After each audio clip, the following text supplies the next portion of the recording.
علماء امتی افضل من انبیاء بنی اسرائیل. سادہ سا مسلمان جس کا سر و کام اپنے کاروبار سے ہے، دین سے تو کوئی لینا دینا نہیں ہے، چار باتیں کسی مفتی مولوی سے سن لیتا ہے، انہی پر پیروی کرتا ہوا جاتا ہے. لیکن ہدایت انہی کے لیے ہے جو اندھی تقلید نہ کریں، جو غور کریں، جو فکر کریں، جو سوچیں، تو خدا ان کے لیے ہدایت کے دروازے کھولتا ہے. اب یہ نبی نے حدیث کہی، اب ٹی وی کا زمانہ تو نہیں تھا، رفتہ رفتہ یہ حدیث ایک یہودی کے کان پر پڑی، پھر یہودی نے مسیحی کو سنائی، پھر مسیحی نے حضرت داؤد کے ماننے والے کو سنائی. 3 بڑے مکتب تھے، داؤد کے ماننے والے، موسیٰ کے ماننے والے، عیسیٰ کے ماننے والے. اور حدیث کس کے بارے میں تھی؟ ان کے انبیاء کے بارے میں، کہ میری امت کے علماء انبیاء بنی اسرائیل یعنی موسیٰ سے، عیسیٰ سے، داؤد سے افضل ہیں. انہوں نے کہا اگر مسلمانوں کا نبی یہ کہتا کہ میں افضل ہوں پھر بھی ہم بات کو ہضم کر لیتے، لیکن اس نے تو ہمارے انبیاء کے خلاف گستاخی کی ہے. FIR کا زمانہ تھا نہیں، لیکن کٹ جانی تھی. کہا کہ یہ ہمارے انبیاء کے بارے میں گستاخی کی ہے، یہ کہہ دیا کہ میرے امت کے علماء ہمارے انبیاء سے افضل ہیں. مطلب اس کی امت کے علماء اتنے بڑے ہو گئے اور ہمارے انبیاء کی توہین کر دی. کہ چلو چلتے ہیں مدینے اور اس نبی سے پوچھتے ہیں کہ آپ تو دلیل سے بات کیا کرتے ہیں، توحید بھی دلیل سے منواتے ہیں، اپنی نبوت کے لیے بھی معجزے کر کے دلیل سے منواتے ہیں. اچھا ان باتوں کی بھی تو کوئی دلیل ہونی چاہیے، کیونکہ آپ نبی دلیل ہیں تو دلیل سے مانیں گے. تلوار کے زور سے نبی نے اسلام نہیں قبول کروایا تھا، دلائل کے ذریعے سے لوگوں کو مسلمان بنوایا تھا. کہ جیسے مدینے پہنچے، کہا کہ ہمیں مسلمانوں کے نبی سے ملنا ہے. لوگوں نے کہا کہ آپ بڑی دیر سے آئے ہو، رسول خدا کا انتقال ہو چکا ہے. انہوں نے کہا یہ تو بات اور خوش آئند ہے، کیونکہ اعتراض اس پہ نہیں ہے، اعتراض اس کی امت کے علماء پر ہے. تو کون ہے اس کے مسند پر؟ کہا جو ہمارا سب سے بڑا ہے وہی بیٹھا ہے.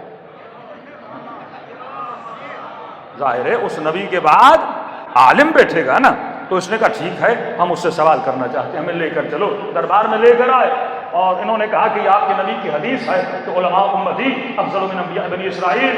کہ صدق رسول اللہ، سچ کا ہمارے نبی نے، یہ ہمارے نبی کا کلام ہے. کہ وہ عالم کہاں ہے؟ کہ صاحب دیکھ بھی رہے ہو، پوچھ بھی رہے ہو کہ وہ عالم کہاں ہے؟ کہا تو ٹھیک ہے ہمارا ایک چھوٹا سا سوال ہے. حضرت موسیٰ کا ماننے والا اٹھا کہ اگر آپ عالم محمد ہیں، اس امت کے عالم ہیں اور افضل ہیں ہمارے انبیاء سے، تو ہمارا ایک سوال ہے. میں ہوں موسیٰ کا ماننے والا، میرے نبی کا معجزہ تھا وہ لکڑی سے اژدہا بناتے تھے. اگر آپ افضل ہیں تو کسی لکڑی کو اژدہا بنا کر دکھائیے. اب ولایت ہو تو کرے نا.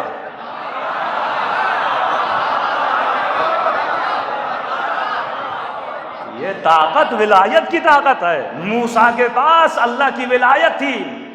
ولایت معجزے کرواتی ہے، ولایت مردوں کو زندہ کرتی ہے، ولایت طی لرز کرواتی ہے، ولایت سلیمان کو ہواؤں میں پرواز کرواتی ہے، ولایت موسیٰ کو پانی پہ چلواتی ہے.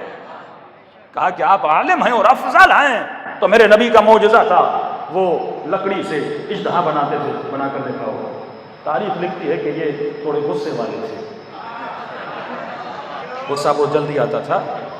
انہوں نے کہا کہ اتنی بڑی سازش ہمارے نبی کے خلاف، اور تم ہمارے نبی کی حدیثوں کو یہاں جھٹلانے کے لیے آئے ہو. کہ خاموش ہو کے بیٹھ جاؤ، یہ توہین رسول ہے. بیٹھ گیا بیچارہ، کیا کرے. دوسرا اٹھا کہ تمہارا کوئی کام کا سوال ہے تو کرو. کہ قبلہ میں ہوں عیسیٰ کا ماننے والا، میرے نبی کا بھی ایک معجزہ تھا، وہ مردوں کو زندہ کرتے تھے، وہ اندھوں کو شفا دیتے تھے، وہ بیماروں کو شفا دیتے تھے.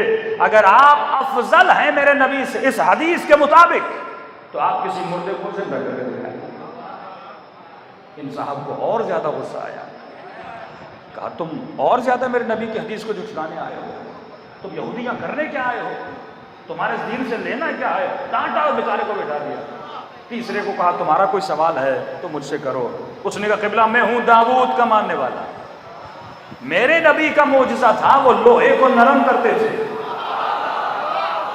میرے نبی کا معجزہ تھا لوہے کو نرم کرتے تھے. سنا ہے آپ کی تلوار بھی بہت چلتی ہے، تلوار بھی ہاتھ میں ہے، ذرا اسے نرم کر کے دکھائیے.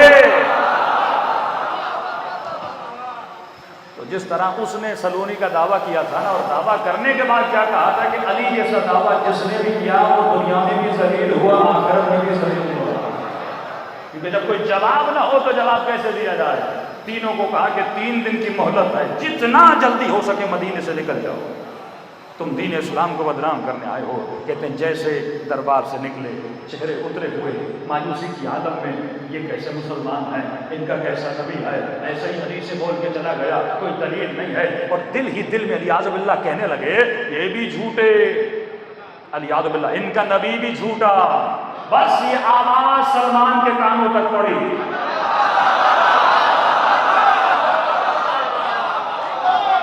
جس سلمان کی ڈیوٹی تھی کہ سلمان جا کر بیٹھ جا، کہیں مصطفیٰ پہ کوئی انگلی نہ اٹھا پائے، کہیں کوئی اسلام پہ انگلی نہ اٹھا پائے، یہ جیسے باہر نکلے سلمان نے کہا خبردار میرے مصطفیٰ کو جھوٹا کہا ہے، آؤ تجھے حقیقی عالم کے در پہ لے کر چلوں۔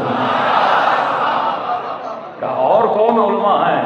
فرمایا وہ حقیقی ہیں، تجھے ان کے در پر لے کر چلوں۔ کہتا ہے چلیے ان کو بھی آزما لیتے ہیں۔ سلمان کہتا ہے لے کر آیا۔ یہ تینوں کہتے ہیں کہ در علی ابن ابی طالب کے باہر کھڑے ہوئے،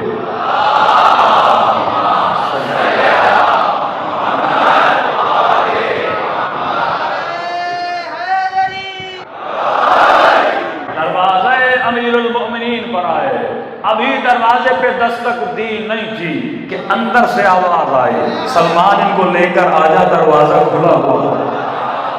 کہا یہ تینوں دیر سے مولا کے گھر کے اندر داخل ہوئے، کہ قربان امیر المؤمنین کی وجاہت پہ۔ فرماتے ایک مرتبہ مولا علی سادے لباس میں موزن تھے اور امام کے ہاتھ میں بیلچا تھا، گھر میں ایک درخت تھا، درخت کی کاشتکاری کر رہے تھے، ابھی مڑ کے ان کو دیکھا نہیں، علی اپنے کام میں مشغول ہیں۔ یہ تینوں اندر آتے ہیں، سلمان سلام کرتے ہیں، مولا جواب دیتے ہیں، کام میں مشغول ہیں، اور اسی مشغولیت کی حالت میں امام نے فرمایا کہ تمہاری جرت کیسے ہوئی، تم نے میرے نبی کو جھوٹا کہا۔ کہنے لگے سلمان اندر والے کو باہر والے کا کیسے پتا چلا کہ ابھی تک تم نے ولایت کو پہچانا ہی نہیں۔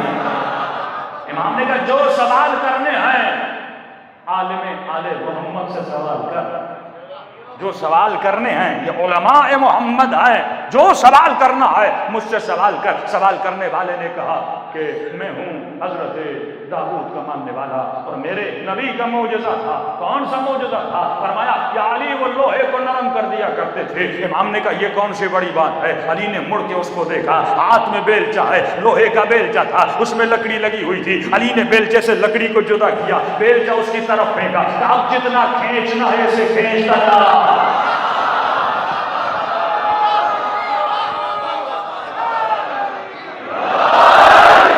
جتنا کھینچنا ہے کھینچتا جا۔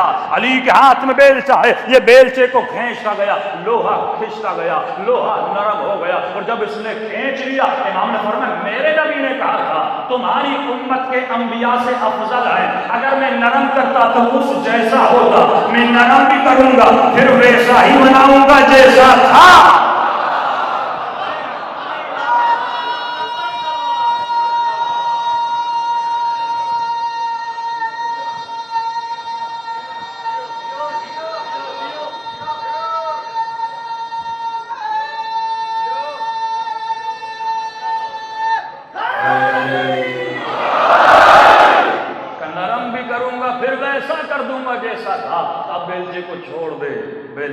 بیلچا بن گیا۔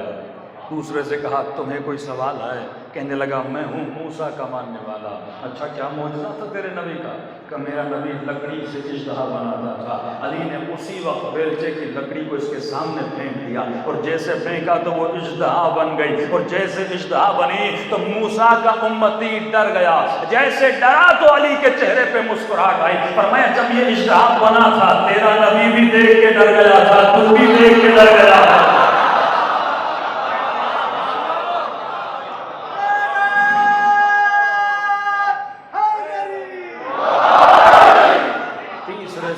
تیرا بھی کوئی سوال ہے؟ تو سہما سہما ہوا تھا یا علی میرے نبی کا بھی ایک معجزہ تھا، یقین تو آ گیا ہے لیکن لیطمئن قلبی، ذرا دل کو بھی تو مطمئن کر لوں۔ تو کیا معجزہ؟ کہ مردوں کو زندہ کرتے تھے۔ امام نے فرمایا سلمان ان کو گھر سے باہر لے جا، ابھی علی لباس بدل کے آتا ہے۔ یہ گھر سے باہر گئے، مولا نے لباس بدلا، باتیں کرتے کرتے دور دراز علاقے میں چلے گئے، ایک قبرستان آ گیا، علی ایک قبر کے اوپر کھڑے ہو گئے، ٹھوکر مار کے کہا قم باذن اللہ، اللہ کے اذن سے کھڑا ہو جا۔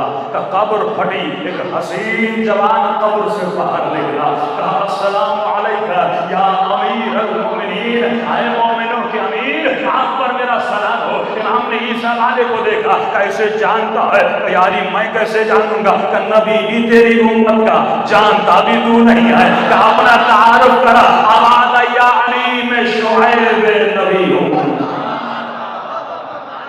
جیسے تینوں معجزے دیکھ لیے تو انہوں نے علی کے ہاتھ پہ بیعت کی کہ اشہد ان لا الہ الا اللہ واشہد ان محمدا رسول اللہ واشہد ان علیا ولی اللہ۔ صلوات پڑھے محمد وعلی